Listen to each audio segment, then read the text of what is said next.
नमस्कार दोस्तों, स्वागत है आप सभी का आज के मुख्य समाचार के इस वीडियो में, जहां हम आपके लिए हर दिन लेकर आते हैं देश और दुनिया की तमाम बड़ी खबरें। एक एक करके सभी बड़ी खबरों के बारे में आपको सटीक जानकारी देंगे। बस आप इस वीडियो के साथ अंत तक बने रहें। साथ ही आपसे एक छोटी सी रिक्वेस्ट है कि मुझे इस वीडियो को बनाने में बहुत मेहनत लगती है, तो इस मेहनत के लिए वीडियो पर एक लाइक जरूर कीजिएगा। साथ ही वीडियो के नीचे दिए गए इस लाल बटन को दबाकर चैनल को सब्सक्राइब कीजिए और इस घंटी को भी दबाइए ताकि आपको दिन भर की बड़ी खबरों की जानकारी लगातार मिलती रहे। तो चलिए दोस्तों, एक एक करके सभी बड़ी खबरों के बारे में जान लेते हैं। तो दोस्तों, आज की पहली बड़ी खबर की अपडेट की बात करें तो कोरोना पर सरकार ने दी गुड न्यूज, पर ब्लैक फंगस बढ़ा रहा है मौत के आंकड़े। जी हां, देश में कोरोना की दूसरी लहर अब थमती दिखाई दे रही है। केंद्र सरकार की ओर से राहत भरी खबर देते हुए बताया गया है कि देश में कोरोना के संक्रमित मरीजों की संख्या तेजी से कम हो रही है। हालांकि सरकार ने चेतावनी देते हुए कहा है कि ब्लैक फंगस यानी कि म्यूकोमाइकोसिस बचने की जरूरत है, क्योंकि इसके कारण कोरोना से होने वाली मौत का आंकड़ा बढ़ रहा है। नीति आयोग के सदस्य डॉक्टर वी के पॉल ने कहा कि ब्लैक फंगस की रोकथाम के लिए सरकार लगातार प्रयास कर रही है। डॉक्टर पॉल ने कहा कि मधुमेह रोगी को इससे अधिक खतरा है, इसलिए मधुमेह को नियंत्रित करें, क्योंकि इससे मृत्यु दर का जोखिम बढ़ जाता है। ये तब अधिक होता है जब कोविड मरीजों को एस्टेरॉइड दिए जा रहे हैं। एस्टेरॉइड को जिम्मेदारी से दिया जाना चाहिए। उन्होंने कहा कि ब्लैक फंगस के मामले तेजी से बढ़ रहे हैं और कई राज्यों में 400 से 500 केस सामने आ चुके हैं। इसी के लिए सावधानी बरतने की जरूरत है। और अगली बड़ी खबर की बात करें तो नोट कर लें, ये सरकारी helpline number. Online bank fraud हुआ तो वापस दिलाएगा ये पैसा। जी हाँ, आए दिन ऑनलाइन बैंक फ्रॉड के मामले सामने आते रहते हैं। जालसाज नए नए तरीकों से बैंक ग्राहकों को चपत लगा रहे हैं। इसी को देखते हुए दिल्ली पुलिस ने ऑनलाइन बैंक फ्रॉड के शिकार लोगों की मदद के लिए एक हेल्पलाइन नंबर जारी किया है। इस नंबर का शिकायत करने पर बाद फ्रॉड के जरिए ली गई रकम आपके अकाउंट में वापस मिल जाती है। अगर आप फ्रॉड के शिकार हुए हैं तो आपको सबसे पहले हेल्पलाइन नंबर 155 पर डायल करना होगा। इसके बाद शुरुआती पूछताछ के तौर पर आपका नाम, मोबाइल नंबर, फ्रॉड की टाइमिंग, बैंक अकाउंट नंबर की जानकारी हासिल की जाएगी। इसके बाद हेल्पलाइन नंबर आपकी जानकारी को आगे की कार्रवाई के लिए पोर्टल पर भेज देगा। फिर संबंधित बैंक को फ्रॉड की जानकारी दी जाएगी। जानकारी वेरीफाई होने पर फ्रॉड वाले फंड को होल्ड कर दिया जाएगा। इसके बाद आपकी रकम आपके अकाउंट में ट्रांसफर हो जाएगी।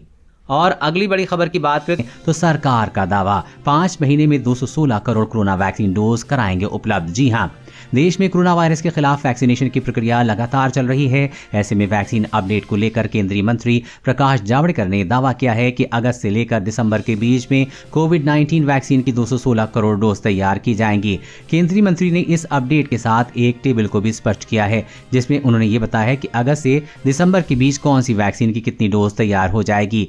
जारी की गई टेबल में सबसे पहले कोविशील्ड वैक्सीन का नाम है, जिसमें 74 करोड़ डोज उपलब्ध कराए जाएंगे। साथ ही 55 करोड़ डोज कोवैक्सीन के और 20 करोड़ नोवावैक्स के। बता दें कि इन दिनों कोविशील्ड और कोवैक्सीन देश में पहले से ही लोगों को लगाई जा रही है। साथ ही हाल ही में मिली जानकारी के अनुसार रूस की वैक्सीन स्पुतनिक वी को अगले सप्ताह की शुरुआत में देश भर के बाजारों में उतार दिया जाएगा।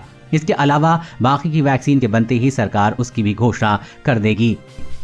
और अगली बड़ी खबर की बात करें तो बड़ी खबर, एसबीआई ने बैंक से कैश निकालने की लिमिट में किया बड़ा बदलाव, अब निकाल सकेंगे इतने पैसे। जी हां, स्टेट बैंक ऑफ इंडिया ने कोरोना वायरस महामारी को देखते हुए कैश निकलवाने के नियमों में बदलाव किया है। बैंक ने ब्रांच में जाकर पैसे निकालने की कैश लिमिट को बढ़ा दिया है, जिससे कई ग्राहकों की सहूलियत मिलने वाली है। एसबीआई ने कैश विड्रॉल की लिमिट को बढ़ाते हुए 50,000 रुपए से 1 लाख रुपए कर दिया है। यानी बैंक ने इस लिमिट को डबल कर दिया है। सीधे शब्दों में कहें तो पहले एक दिन में नॉन होम ब्रांच से एक दिन में 50,000 रुपए निकाल सकते थे, लेकिन अब 1 लाख रुपए तक निकाल सकते हैं। चेक से पैसे निकालने की लिमिट बढ़ाने के साथ ही पासबुक से पैसे निकलवाने की लिमिट को भी बढ़ा दिया है। पहले सेविंग पासबुक के जरिए एक दिन में 5,000 रुपए ही निकाल सकते थे, जिसे अब 5 गुना बढ़ा दिया गया। ऐसे में अब बैंक ग्राहक पासबुक के जरिए 25,000 रुपए तक निकाल सकते हैं। वहीं अब एटीएम से कैश निकलवाने पर भी फीस लगेगी। जी हां, बेसिक सेविंग खाताधारक अब किसी ब्रांच या एटीएम से एक महीने में 4 बार ही बिना किसी शुल्क के कैश निकाल सकेंगे। इसके बाद ये खाताधारक चाहे एसबीआई एटीएम से निकासी करें या फिर गैर एसबीआई ब्रांच से, उन्हें 15 रुपए प्लस जीएसटी का चार्ज देना ही होगा। और अगली बड़ी खबर की बात करें तो भारत में जल्द बनेगी स्पुतनिक की सिंगल डोज वैक्सीन, रूसी राजदूत का दावा। जी हां, कोरोना की दूसरी लहर की चपेट में आए भारत को वैक्सीन की किल्लत का भी सामना करना पड़ रहा है। ऐसे में भारत में कोरोना वायरस के खिलाफ जंग में कोविशील्ड और कोवैक्सीन के बाद अब एक और वैक्सीन स्पुतनिक वी भी अगले सप्ताह में मार्केट में उपलब्ध होगी। इस सब के बीच भारत में रूसी राजदूत ने कहा कि स्पुतनिक वी रूसी भारतीय टीका है। हम उम्मीद करते हैं कि भारत में इसका उत्पाद धीरे धीरे बढ़कर 85 करोड़ खुराक प्रति वर्ष तक किया जाएगा। भारत में जल्द ही स्पुतनिक की सिंगल डोज वैक्सीन पेश करने की योजना है। आपको बता दें कि स्पुतनिक वी का लाइट वर्जन सिंगल डोज में ही कोरोना वायरस का काम तमाम कर देगा। रूस के अनुसार स्पुतनिक वी का light version single dose corona vaccine है जो कि 80% तक प्रभावी है। कंपनी का दावा है कि उसका लाइट वर्जन वैक्सीन 2 डोज वाले टीकों की तुलना में सिंगल डोज में ही अधिक कारगर है, यानी कोरोना वैक्सीन की 1 डोज से ही खत्म हो जाएगा। और अगली बड़ी खबर की बात करें तो वाहन चालकों के लिए खुशखबरी, 100 मीटर से ज्यादा लंबी लाइन होने पर नहीं देना होगा टोल टैक्स। जी हां, मोटर चालकों के लिए ये एक अच्छी और राहत की खबर है। दरअसल NHAI के नियम के मुताबिक टोल प्लाजा पर अगर लाइन 100 मीटर से ज्यादा लंबी है तो उसे टोल प्लाजा पर कर नहीं देना होगा। उस देश के लिए टोल कलेक्शन पॉइंट पर भी पीली लाइन खींची जाएगी। टोल ठेकेदार को निर्देश दिया जाएगा कि अगर ट्रैफिक पीली लाइन से आगे जाता है तो वाहन चालकों के लिए टोल माफ कर दिया जाए। ये नियम राष्ट्रीय राजमार्ग प्राधिकरण नियमों के अनुरूप है, जिसके तहत कोई भी टोल प्लाजा मोटर चालकों को 3 मिनट से ज्यादा इंतजार नहीं करवा सकता और इंतजार करने का टाइम पीरियड उक्त समय से ज्यादा हो जाता है तो वाहन चालक से टोल टैक्स नहीं लिया जाएगा। और अगली बड़ी खबर की बात करें तो गजब का कमाल, MP में नकली रेमडेसिविर लगवाने वाले 90% मरीज हुए ठीक, पुलिस भी हैरान। जी हां, देश में कोरोना संकट बढ़ने के बाद रेमडेसिविर इंजेक्शन के लिए महामारी मची हुई है। इस महामारी के कारण ही देश में विभिन्न राज्यों से नकली रेमडेसिविर इंजेक्शन के कारोबार की खबरें भी मिल रही हैं। नकली रेमडेसिविर इंजेक्शन का धंधा करने वालों के खिलाफ प्रशासन की ओर से कड़ी कार्रवाई की जा रही है। ऐसे में मध्य प्रदेश से चौंकाने वाली खबर सामने आई है। राज्य में नकली रेमडेसिविर इंजेक्शन लगवाने वाले 90% मरीज कोरोना वायरस और फेफड़ों में संक्रमण को मात देने में कामयाब हुए हैं। मध्य प्रदेश सरकार ने नकली रेमडेसिविर इंजेक्शन बेचने वालों के खिलाफ कड़ी कार्रवाई का निर्देश दिया है। मुख्यमंत्री शिवराज सिंह चौहान ने पुलिस को निर्देश दिया है कि नकली रेमडेसिविर का धंधा करने वालों के खिलाफ हत्या का मुकदमा दर्ज किया जाए। दूसरी ओर पुलिस नकली रेमडेसिविर इंजेक्शन लगवाने वाले 90% लोगों को स्वस्थ होने की खबर से हैरान है। और अगली बड़ी खबर की बात करें तो लॉकडाउन में सप्लाई प्रभावित खाने वाले तेल के दाम हुए डबल। अब आइसक्रीम, साबुन सहित अन्य प्रोडक्ट के बढ़ते हो सकते हैं दाम।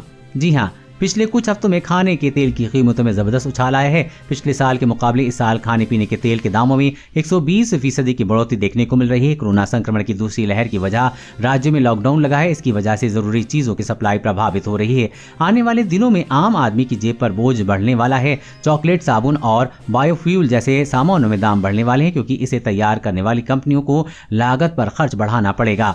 वहीं खाने वाले तेलों की विकल्प के तौर पर सोया तेल और सूरजमुखी का तेल को माना जाता है, मगर पिछले 1 साल में इनके दाम में डबल हो गए हैं। सरसों के तेल को बढ़ती कीमतों की नई ऊंचाई छू रहा है। अब तेल के दाम बढ़ने से भारत में FMCG सेक्टर की कंपनियां आइसक्रीम, कॉस्मेटिक, साबुन के दाम बढ़ा सकती हैं। और अगली बड़ी खबर की बात करें तो योगी सरकार का बड़ा फैसला, पोस्ट कोविड बीमारियों की फ्री इलाज, जान लीजिए नया आदेश। जी हाँ, उत्तर प्रदेश की योगी सरकार ने कोरोना नेगेटिव हो चुके मरीजों के लिए नया आदेश जारी किया है। इसके मुताबिक कोविड नेगेटिव होने के बाद पोस्ट कोविड दिक्कतें झेल रहे मरीजों को फ्री में इलाज होगा। यूपी सरकार ने यह फैसला तय किया है जब नए मरीजों की कोरोना से ठीक होने के बाद भी कई दिक्कतों का सामना करना पड़ा है। विशेषज्ञों ने भी इस बाबत साफ किया है कि कोरोना से ठीक होने वाले मरीजों का भी ध्यान रखना होगा। यूपी में कोविड-19 के प्रबंधन के लिए गठित टीम 9 को मुख्यमंत्री योगी आदित्यनाथ ने निर्देशित करते हुए कहा है कि टेस्ट, ट्रेस और ट्रीट के मंत्र के अनुरूप कोरोना के खिलाफ हमारी रणनीति कारगर साबित हो रही है। कोविड टेस्टिंग भी तेजी हो रही है और हमें कोरोना से ठीक होने वाले मरीजों का भी ख्याल रखना होगा। और अगली बड़ी खबर की बात करें तो नए IT नियम अमल के लिए 6 महीने की मोहलत चाहती है सोशल मीडिया कंपनियां। केंद्र सरकार ने सोशल मीडिया मंच पर जारी होने वाली सामग्री के प्रति कंपनियों की जिम्मेदारी और जवाबदेही तय करने के नए IT नियम जारी किए थे, जो कि कल से प्रभावी हो गए। हालांकि व्हाट्सएप ने इन नियमों को अदालत में चुनौती दी है, बल्कि फेसबुक, गूगल ने अमल का भरोसा तो दिलाया है पर इसकी समय सीमा नहीं घोषित की है। वहीं ट्विटर ने फिलहाल अपने पत्ते नहीं खोले हैं। जानकारों का कहना है कि कंपनियां नए नियमों में कुछ बदलाव चाहती हैं, वो इनके क्रियान्वयन के लिए 6 महीने की मोहलत देने की भी पक्षधर हैं। आप भी जान लीजिए क्या कहते हैं सरकार के नए नियम। सोशल मीडिया कंपनियों के लिए हर मैसेज के स्रोत का पता लगाना अनिवार्य होगा। अधिकृत एजेंसियों की आपत्ति के 36 घंटे के भीतर आपत्तिजनक सामग्री हटानी पड़ेगी। अश्लील पोस्ट के अलावा अन्य तस्वीरों को शिकायत मिलने के 24 घंटे के अंदर हटाना होगा जिनमें छेड़छाड़ की गई है। लेकिन कंपनियों का यह कहना है कि अभी उन्हें नए नियम लागू करने के लिए कम से कम 6 महीने का समय चाहिए। और अगली बड़ी खबर की बात, कोरोना के बढ़ते दौर में स्वास्थ्य बीमा और महंगा होने की संभावना, प्रीमियम में भी होगी बढ़ोतरी। जी हाँ, कोरोना के पहले दौर ने देश में स्वास्थ्य बीमा की जरूरत बढ़ा दी है, लेकिन ग्राहकों को पहले के मुकाबले इस पर ज्यादा प्रीमियम भी देना पड़ रहा है।